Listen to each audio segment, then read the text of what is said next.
to have the first slide as a title slide is a good practice, so that we can put the title of our presentation in the first slide, and after that we can keep on inserting the slide.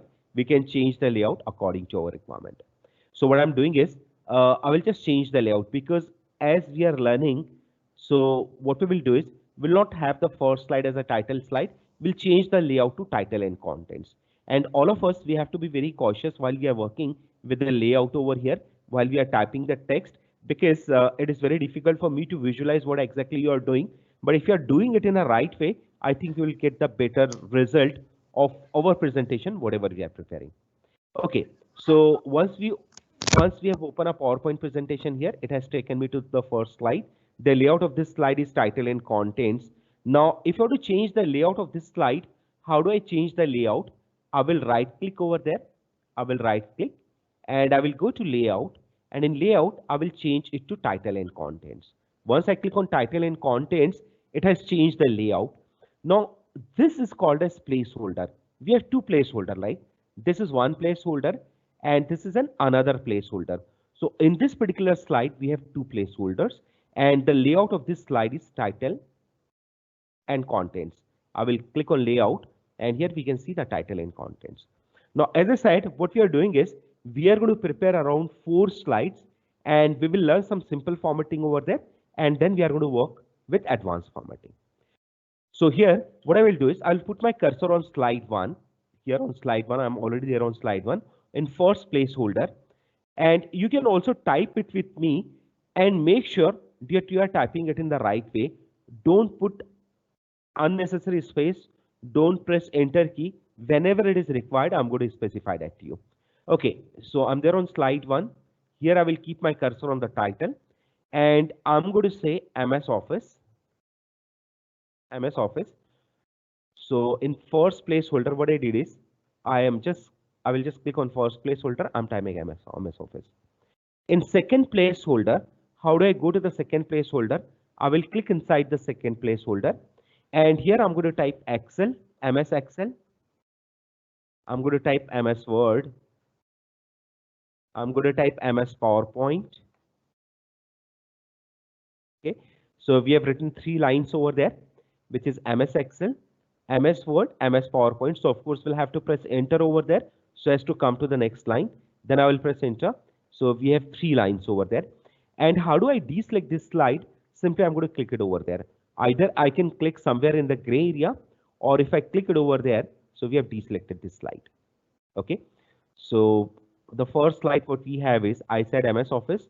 Here I have Excel, MS Word, and MS PowerPoint. Now what I want is, I'm done with this particular slide, which is slide 1. Now I would like to insert one more slide. So how do we insert one more slide? Many of us, we right click over there, we say new slide. That is correct. Or I can keep my cursor here. I will click on home tab. I can say new slide from here, or Control M. M is in Mumbai.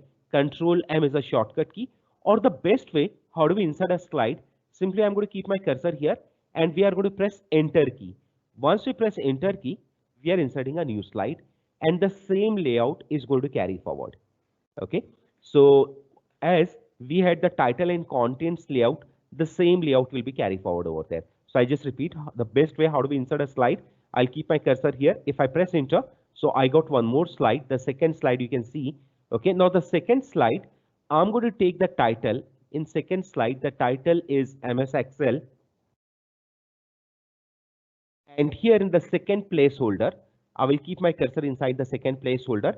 And here I'm going to say, I'm going to type few topics of Excel.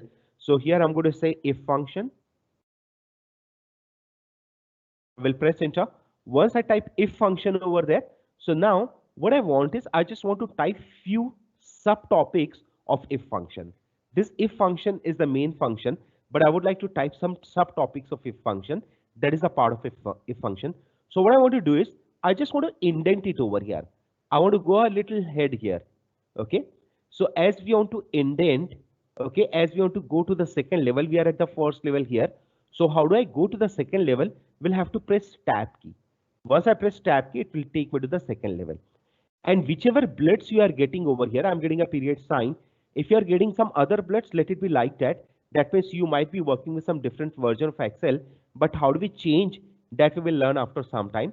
So I repeat, say once I have written if function, I will press enter. Once I press enter, I'm there at the first level. But if I want to go to the second level, how do I go to the second level? I will press tab key. Once I press tab key, that will take me to the next level. Now, I will type some subtopics of if function. So in if function, I'm just going to say simple if, simple if. I'm going to say nested if. I'm going to say if using and or. Okay. Now I'm done with these three subtopics of if function. So now we are at second level, but what I want is I would like to come back to level one, first level. Okay. So we are at the second level, but if I want to come back to the first level, now how do we come back to the first level? Few of us, we make a mistake by pressing backspace key. So once you press backspace key over there, it will disturb all of your formatting. Whether you are working with PowerPoint or Word, the same action will be taken by computer. Okay, so whenever you say backspace key, it will disturb all of your formatting. So the best way, if you want to come back to first level, we'll have to say shift tab. So I will hold the shift key and I'm going to say tab key. So that will take me to the first level. So if you want to go to the next level, we can say tab key. If you want to come back to previous level, we'll have to say shift tab. So tab will take us to the next level. Shift tab will take us to the previous level. Okay, so we came back to first level. Now over here, we are done with the function. I would like to type filter here. Filter. I will press enter. Now I would like to type some subtopics of filter. So I will say tab key. Here I'm going to say auto filter, custom filter. I'm going to say advanced filter. I'm done with the subtopics of filter. Now again, I would like to come back to level one. So how do I come back to level one? I will say shift tab, which will take me back to first level. And here I'm going to type pivot. I'm done with these topics over there. Okay, so I'm done with slide 2. So here I have written if. I'm saying simple if, nested if using and or. I press enter. So still I'm there at the second level. If I want to come back to first level, I'm saying shift tab. I'm coming to first level. And here, how do we do that? Okay, so we are done with second slide. Now, as I said, how do we deselect this? How